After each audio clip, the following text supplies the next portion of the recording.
Sounds Here we right. go.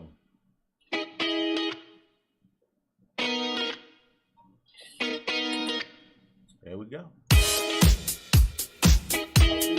Sounds Looks right. good, man.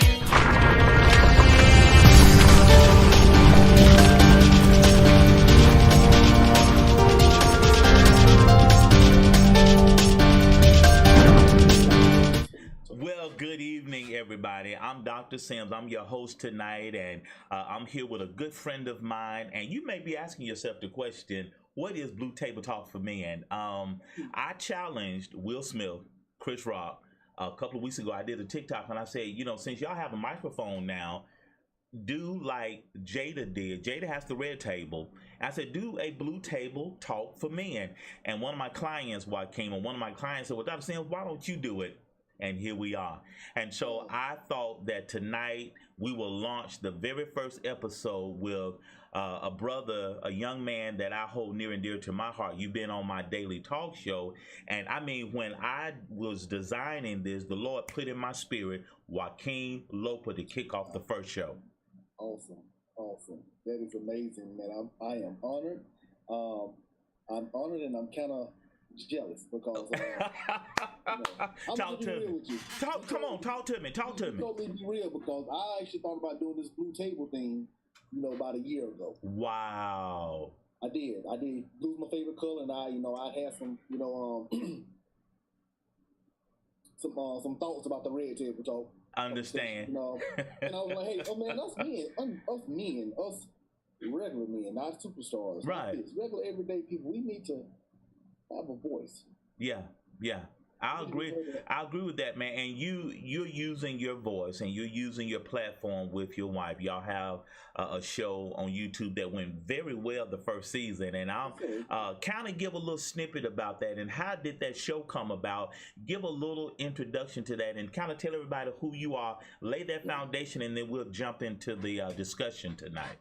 All right, cool. So for everyone that does not know who I am, and maybe you don't, you know my wife, but I'm Joaquin Loper. I am that Loper lady's husband, and I am the owner of Blended and Winning. I'm the founder, the author of a book that is coming out this month. Amen. My wife and I wrote a book together. Man, we've been married for 13 years now. Even on 14 years now. This year's 14. Together Amen. 17. Have 4 kids. We are a blended family, and man, we're on fire. That's good. Blended and Winning, man. Where did that name come from? Oh, Blended and Winning. Blended and Winning, about like our show, that Local Love. It came out of the midst of a dark place. Okay. Blended and Winning came from a place where we were struggling in our marriage, in the beginning of our marriage, trying to make it work. Wow. Dealing with in-laws, dealing with infidelity in our marriage, dealing with trying to find ourselves back to where we are now, dealing with trying to find our roles as husband and wife. Right. Almost like that Local Love. That Local Love found itself in the midst of the pandemic. Wow. That's good stuff, man. Yeah. That's good stuff, man. Well, that's a great segue into what I wanted to talk about tonight, because we're men and we real prideful. Our egos are big. I know mine is. Let me talk about Dr. Sims. My ego is big, and when something like infidelity happens, we're usually on the giving end of that, But women are catching up with us, man. That's not a good stat to be leading in a category, but kind of y'all got married, y'all were in love. Well, what made you propose to Stacey? Man, that's the $1,000,000 question. Come on, talk to us. No, seriously, other than my wife being a beautiful woman, smart woman, a driven woman, my wife, God has gifted her with the knack of having the ability to make people be better. Okay. But my wife's greatest quality for me is she pushed me to be a better man. She pushed me to be a better me. Okay. And that was very, very attractive to me. I can care, and look, I can get another so-called fine woman. Okay. But looks fade, bodies fade. But man, that woman that makes you feel like King Kong. What you say? that doesn't fade. That's good. So what was one area she helped you get better in? My confidence in following through with my dreams. No, we're just not gonna have the dream. We're gonna chase that dream. That's good. Yeah, we're gonna chase that dream. Don't sit out and say you're gonna do something and you know you have the ability, then doubt yourself. Yeah. No, let's go for it. Let's do it. That's the quality that really just yeah. Okay, that caught your eye, didn't it? It really did. It really did. And to see her grind and do the things that she had accomplished already in her life, man, I was like, you know what? Yeah, this right here can work. Yeah. This can work. Well, did you have to shut down any prospects when you proposed? Did you have to turn in the black book? Oh yeah, I had to lose that black book. Yeah, I had to lose that, and there were quite a few women that really had my eye, and they really were in the hunt. It just, when I was talking to them or when I was around other people, I was thinking about having a conversation with Stacey. Is that right?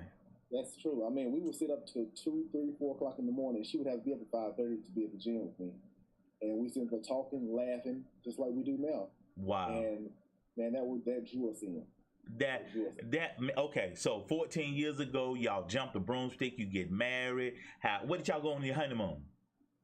Actually, man, look, man, I was so poor.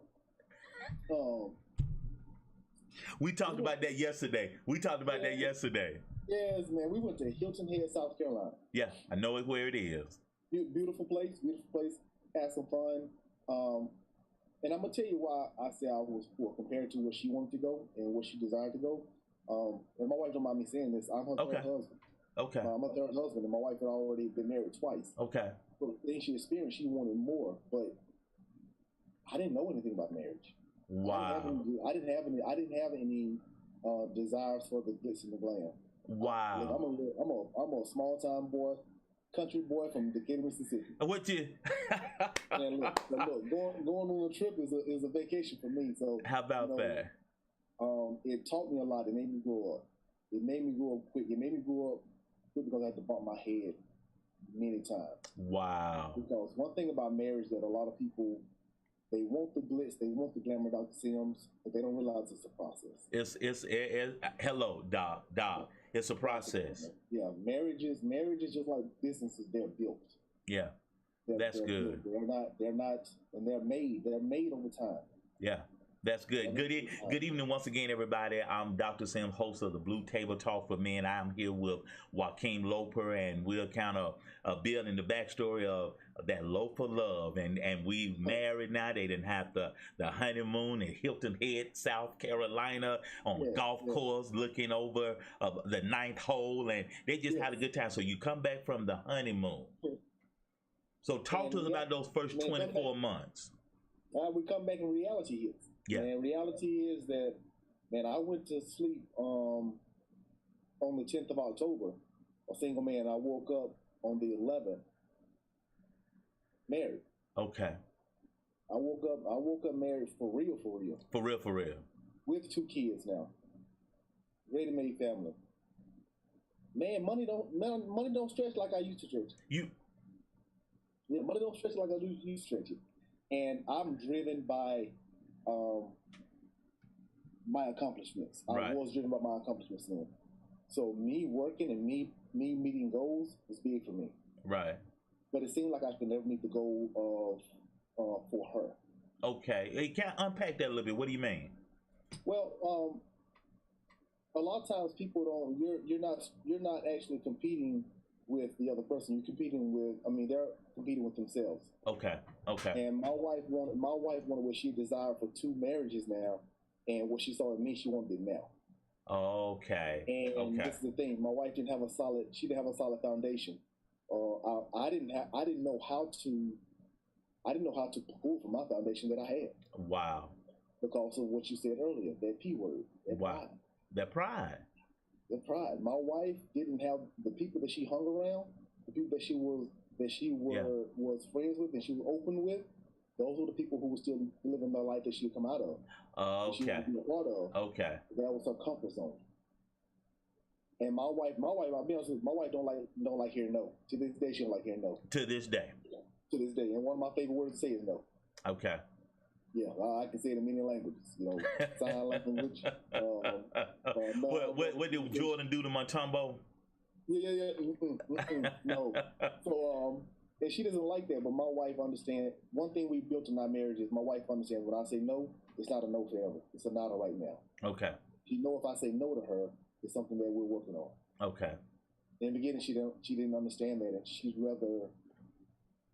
At the time, she would say, "You know what? I'd rather just go back to what I know, opposed to just okay to do this." Okay. In the midst of that, man, we some decisions were made in our marriage that took us through the hardest times in our marriage. Yeah, I heard that on the your show. Y'all went out, you left the kids in the kitchen, y'all went on the stairs and had a conversation. And what was that conversation about? Because it helped build for us.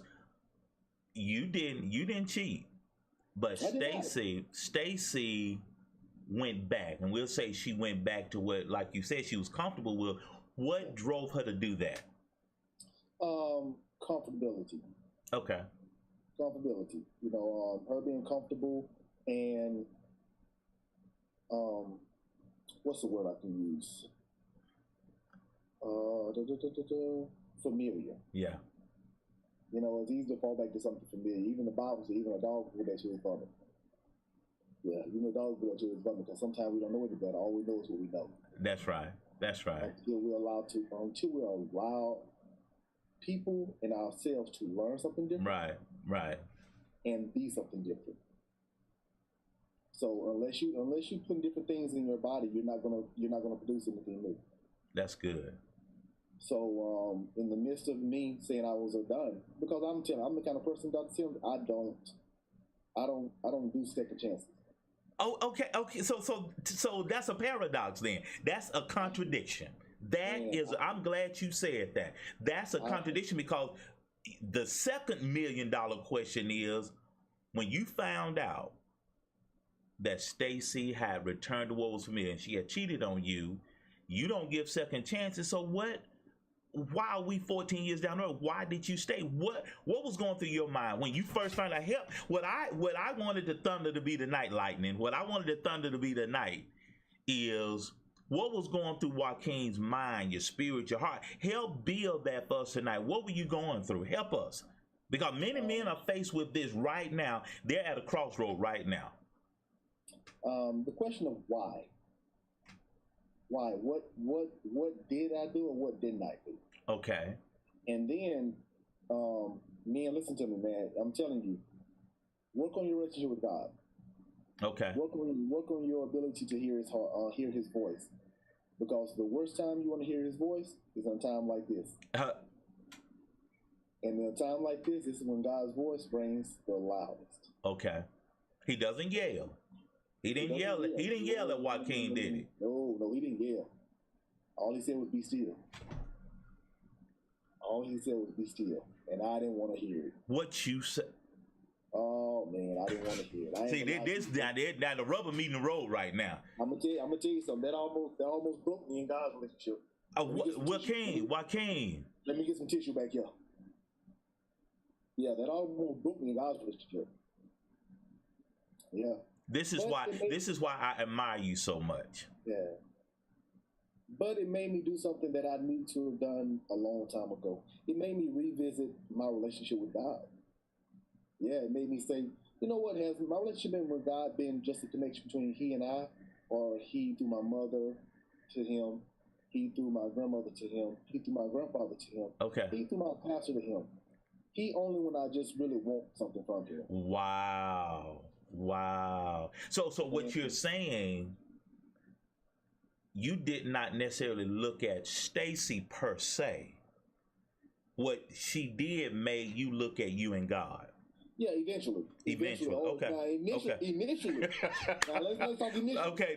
Help me. Help paint the picture. I misconnect the dots. 1, 2, 3, 4. Hey, let's keep it real. Initially. Okay. Initially it was about her, because it made me revisit some things and tell my wife some things I really told her before, but I emphasized them a little harder this time. Okay. Yeah, you're selfish. Okay. You're childish. in some of these areas. And this is the thing. These are things that I already knew, but I didn't know that they were this embedded in her generation. And she hurt your heart, didn't she? Oh man, I never given it to anybody else. What? Yeah, the one thing I'd always protected because of what I saw growing up. I saw my father beat on my mom, domestic abuse. I saw my mom get verbally abused, emotionally abused. I saw him commit adultery with my mom for years in front of her face. So for me to be married and be afraid of being there, I'd always protected me from me, and I'd always thought I protected other people from me. But really, I was just hurting other females because hurt people hurt people. That's right. Yeah. So yeah, when she did that, it was I tell you, there was a peace that came over me I don't understand to this day. I thank God for it. Amen. Because if I would have reacted the way I wanted to, it would just.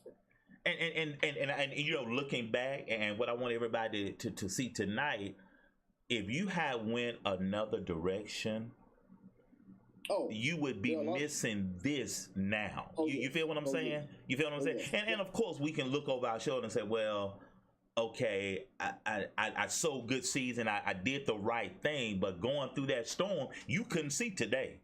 You couldn't see right now. No. I'll tell you what. Some of the roughest times you ever go through are some of the best times that ever build you for what you prepared for. Amen. Man, I thank God for it now. Hello. Now I'm gonna tell you something. I always tell God this. I said, man, I think that was a different direction you could have took me in to get me there.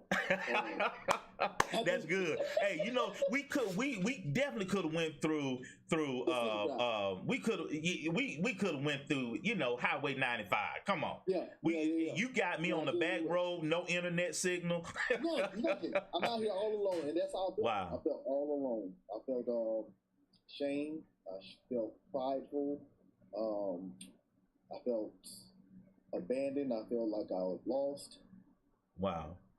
And it made me just go back and find who I was. And it also made me not be a hypocrite. Amen. Yeah, let's not be a hypocrite, because the only reason I hadn't cheated because I hadn't put myself in a position to cheat. Hey. Yeah, can we just be real about it? Yeah, that's good. It wasn't the fact that I had opportunities to. Just hadn't put myself in a position to. So let's flip that script then. So do you think if you had done that, would Stacey would have been as gracious toward you as you were toward her? Of course not. Okay. Of course not. Okay. I'm still what I grapple with when you initially told me this on the Daily Show, and you saying that you really didn't have a backdrop, you didn't have a reference point, and yet you stayed, man. I am very impressed with that, my brother. Man, Dr. Sims, I am too. And I'm telling you, I love that, man. Man, I'm telling you, you helping somebody tonight. Yeah, if there anybody, men or women, that you've been in that feeling where you don't even want to go home. Wow. Because you don't even feel like you're welcome. And in the midst of me knowing my wife needs some deodorant, that's why my wife has never bought herself deodorant. Almost the whole duration of my marriage. Really? Because in the midst of me knowing she needed deodorant, the day before I found out, I knew she needed some more deodorant. And I was in the store, and as I'm walking through Walmart, just minding my business, eating some chips I hadn't paid for. I'm on the deodorant aisle, and I look over, and Holy Spirit says, "Buy your wife some deodorant." How about that? And I said no. Wow. I said, "No, I ain't buying no deodorant." And I'm talking just like this, out loud, and I'm not buying no deodorant. Wow. You in your feelings then. You were fish grease hot. And I'm telling you, when you get in your feelings, that's when you make the worst mistakes. Oh, fellas, I hope you listening to that. Yeah. Come on now. I hope you heard that. I hope you heard that. Yep. So in the midst of him telling me to buy some deodorant, God and I had a conversation. As people walking by, standing in the middle of the aisle, Memphis, Tennessee, on Riverdale. Yeah. Road at a Walmart, saying, "And I ain't buying her no deodorant. I don't even want to be with her." Wow. Matter of fact, I ain't going home. Matter of fact, tomorrow I'm filing for divorce. And all he said was, "Be still." So who were some of the men you talking to God? Who were some of the men you leaned on during this time? Oh man, my uncle Chris Wright, my pastor, Alfred Mylan, my barber, one of my barbers at the time. Well, not one of my barbers, but one of my son's barbers. Okay. Was a guy named Damon. Okay. Damon he's passed away now from sickle cell, but yeah. I remember going to him and he knew something was wrong, and he just told me, Wow. "Hey man," I said, "I'm giving up." He said, "Don't Wow. ever let me hear you say that." Wow. He said, "You don't give up because it get hard." Wow. Yeah, so those are the kind of people that really stood out to me in my marriage. My uncle told me he was very disappointed in Okay. the situation. He said, "But you still have a role to play." That's good. That's a good word. Because you play another tidbit I know about you. You play football. Yeah. And you play safety. Yeah. And if that cornerback get beat, you got one or two options. You can stand there jumping up and down, blaming him for missing coverage, or you can backpedal, and since you so fast and you so good, you go run that receiver down and stop him on the 2-yard line. You gotta do what you gotta do because the play is never over until it's over. And man, I don't know why. Trying to see him 12 years later, I'm still getting emotional about this.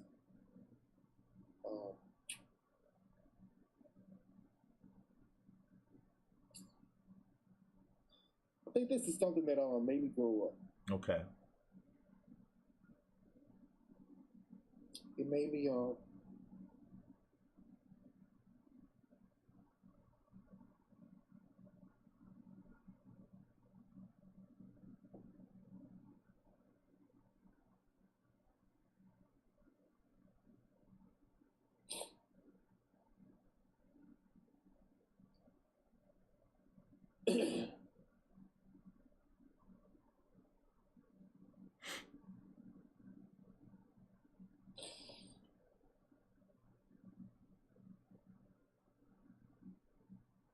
yeah.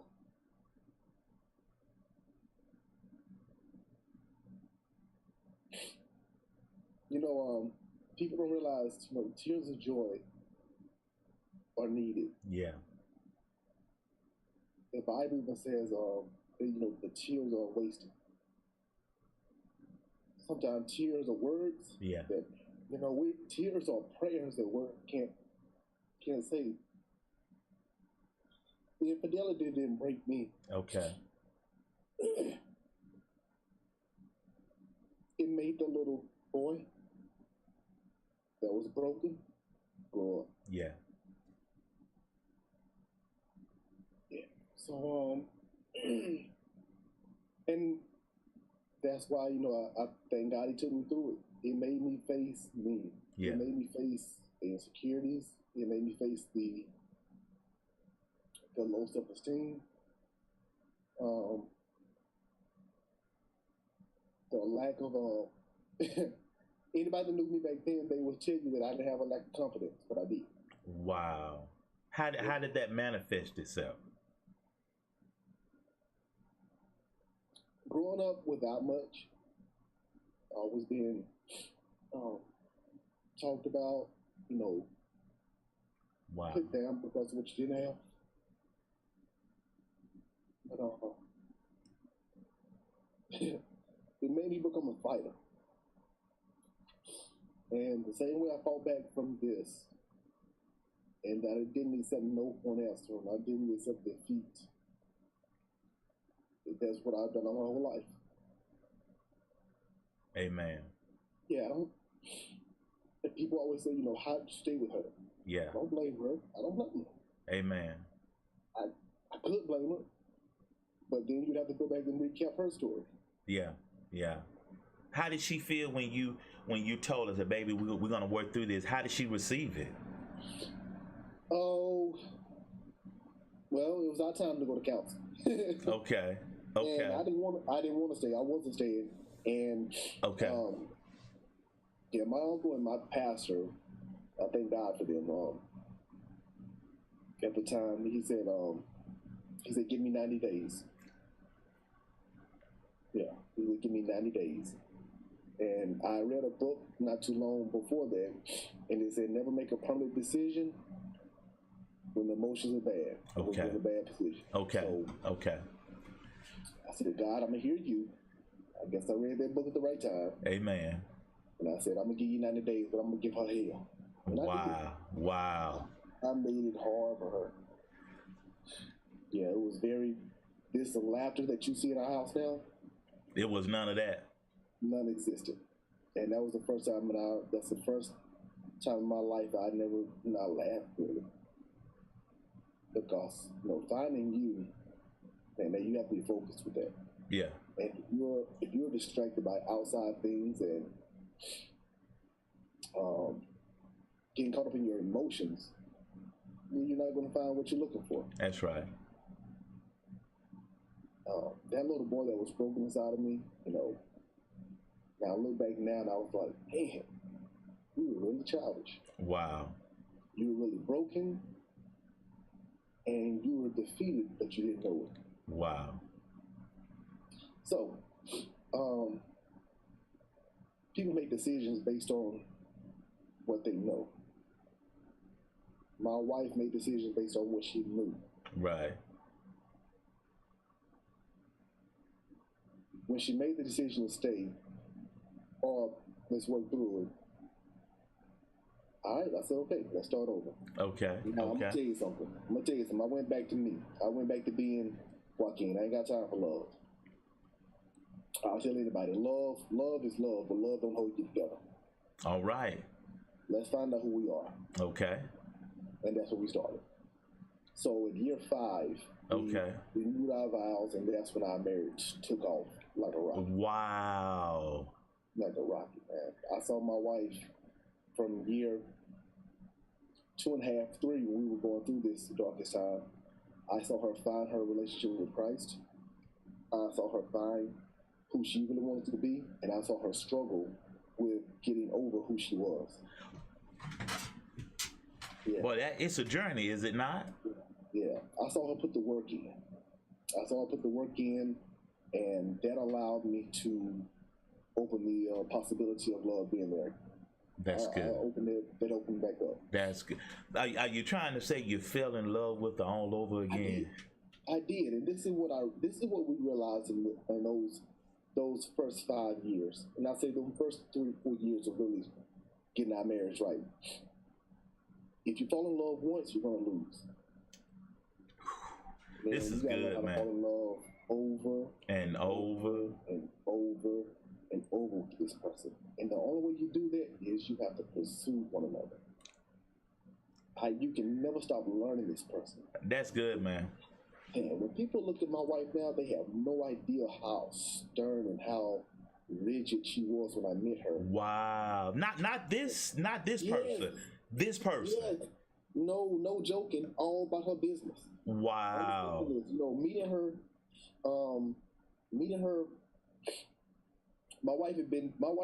The ink dried on the divorce papers 2 weeks after I met her. I didn't know that. Really? Yeah, I was taking the divorce up. The ink dried 2 weeks after I met her. Wow. I understand. I hear you. Yeah, so we had to learn who we really were. How about so what's your, if you could put it in a nutshell tonight, put it in about the size of an ibuprofen. And okay. I think what I'm feeling, what's resonating with me, and Michael Jackson coined the song. We must look in the mirror. Start with the man in the mirror. Period. Start with the man in the mirror. And I'm gonna tell you something. Everybody out here saying, "I want to be a husband. I want to be a wife." Come on. This is what. Yeah. Come on. We need this word. Yeah. Come on with it. This isn't a game, man. This is a task. This is a task that you take up on. You gotta take this matter serious. It's deep, is it not? Yeah, because the longevity isn't found in the good times. Longevity, in my opinion, is truly found when you can work through some things. Yeah. Now, many people won't be able to work through what we work through because they truly don't know who they are and they've never had to face who they are. That's a good point. That's a good point. Because if I wouldn't have the wherewithal to say, okay, I'll listen to you, God. I'll listen to people that I call my mentors. Because this is what mentors and good friends and family will tell you. they don't side with you. They try to figure out the whole situation. That's good. That's and good. then tell you not to make any decisions while you're in this midst. That's so good. Good. And you didn't go to a wrong person. And wrong in this sense is somebody affirming what you wanted to do. Because you wanted to, like, where my keys, where my him, where, yeah. You didn't go to somebody that said, Joaquin, yeah, man, go. Yeah, you show her who the boss. Yeah. And this is the thing. That kills me. Who's the boss? Who is the boss? Now it is. Come on. Not my order. The order in my house is very, very, very short and to a point. God, husband, wife, kids. And I like the way you carry things, man. You'll cook in a minute. You'll clean in a minute. You take care of Stacey, man. Yeah. All the men say, well, man, why you cook that? Why you cook them more than she does? I cooked when I was single. Yep. So why should I stop cooking now that I'm married? See, when you learn, and I love cooking. It reminds me of growing up, when we didn't have much. In the kitchen with my grandparents. Amen. In the kitchen with my mom. That's a comfortable place for me. That's a place of almost solitude for me. I like that. But that's good. So the next time I come to that house on a hill, I like cheeseburgers and French fries. Well, hey, turkey burger and fries. I got you. I like it, man. I'm just you one of my favorite people, man. I hold you in high regard, man, simply because you put the work in, man, and the way you look today, you didn't look like this 14 years ago. Ooh, no. 14 years ago, man, I was like that deer in the headlight. I was, man, wide-eyed, bushy-tailed. Yeah. So what's that next level of evolution for you? You and Stacey are here 14 years. The kids are looking fabulous. You guys are working on a show. You're working on your business. Y'all coach people. Y'all counsel people. Y'all got a golf tournament coming up. You got a retreat coming up. So what's that for you individual as a man, since we talking about the brothers tonight, what's that next level of evolution for Joaquin? And that's the beauty of life. There's several ways. There's several avenues. It's just picking the right one to go. But I know stay tuned. I'm working on a book of my own. That I'm writing on my own. That's really going to challenge men. Okay. It's really going to challenge men to truly be men. They ain't no way around it. But I also am working on a book that says fatherless child. Wow. I'll tell you the title of it. Wow. A fatherless child. And this is the thing. Once you read the book, you understand that a fatherless child isn't just a child that doesn't have a father in the house. Wow. It's a child that has a father in the house and still doesn't have a father. Wow. Yeah. That's good, man. That's Joaquin, man. This has been a great show, man. I thank God I listened to him like you did. He said, call Joaquin. And I'm telling you, I was putting some stuff together. He said, call Joaquin. Well, I called you. Well, I'll tell you what, it won't be the first time. I'm going to talk to God. Because I did, my plan was not to come on here and cry. Well, I felt you, man. Boy, you touched my heart, man. I was like, you got me. I love you, man. I love you, man. I love you too, Axel. And I tell you, and men, listen to this. My tears flow so easy now because growing up, I never cried. Okay. I never cried. I built all that anger up and all that animosity up, and I fought. Took it out in sports. Took it out on people being sarcastic. Wow. And being a smart aleck. Now I cry the drop of a hat. Y'all can see that. You ain't by yourself, man. I'm a waterhead. That's what my daddy used to call it. I'm a waterhead. I'm a waterhead. Man, listen, go ahead and plug your golf tournament. Advertise your golf tournament and give everybody a little bit of heads up of where that's gonna be in Birmingham. Okay, in Birmingham, Alabama, we're holding a golf tournament. It's called Operation Blended. The golf tournament is going to be August 26, 2022, at Highlands Park Golf Course. Yep. Right here in Birmingham, man, we are making the awareness to veterans and displaced families, and we're raising money to make an impact and a move that's good. no one else could have put in our head to do, given us the ideas to do, but God. But God, how long have you done it? How long have you done it? First year. Really? And thank you for your service, by the way. Thank you for your service. Yes, sir. Thank you, man. I love all veterans. I love what our military stands for, and I love the sacrifice we put in for this country. So the tournament is going to be amazing. I'm excited, man.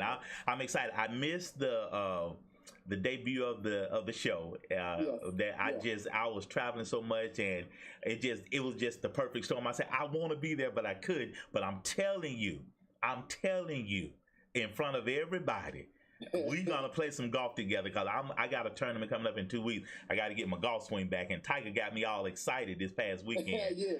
So I'm looking forward to that. Yeah. The flyers will go up later on this week. Or next week. So go to our website, www.blendedandwinning, and you'll be able to see all the information for the golf tournament. Sign up there.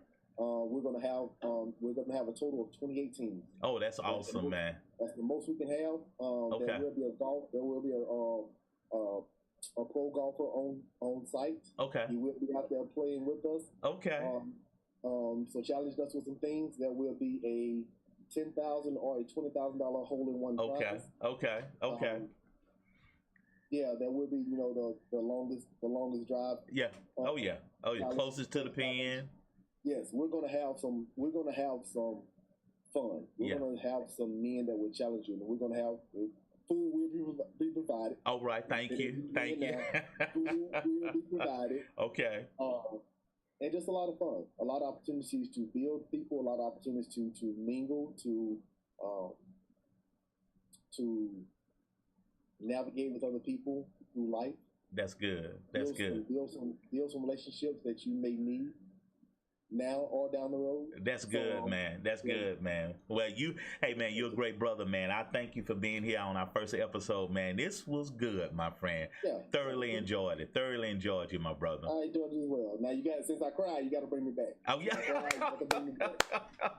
Hey, you got it anytime you want to come on, man. You're welcome. And you and your wife will be on the Daily Show Tuesday, and we're going to be talking about that local level. And tell Stacey I need a new joke.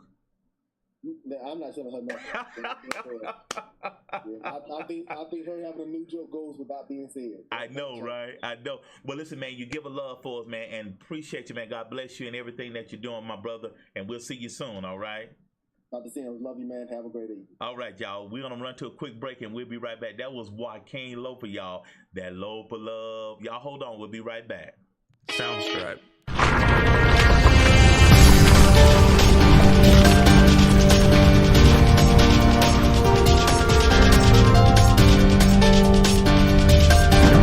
Hey everybody, I'm glad you enjoyed our first episode with Joaquin. That was a great conversation. Start with that man in the mirror, and I know that is so cliche, but he dealt with that man in the mirror. And next week we're kind of following that same vein. How I became a husband, my relationship journey. This young brother, William Fanine, and when he comes on next week, he'll help me pronounce his name. Met him on TikTok. Met Joaquin and his wife on TikTok. Very much looking forward to him, because he talked about a certain relationship he was in several years prior to him becoming married, and he kind of talked about that, and it turned left on him. He was thinking one thing, and the young lady was thinking something else, and it came to a head one day, and he was like, "Wait a minute." So I don't want to steal his thunder, but we'll be talking about that next week. We're just talking about relationship. And this place, Blue Table Talk with Men, if you want to know why we are here, as the title says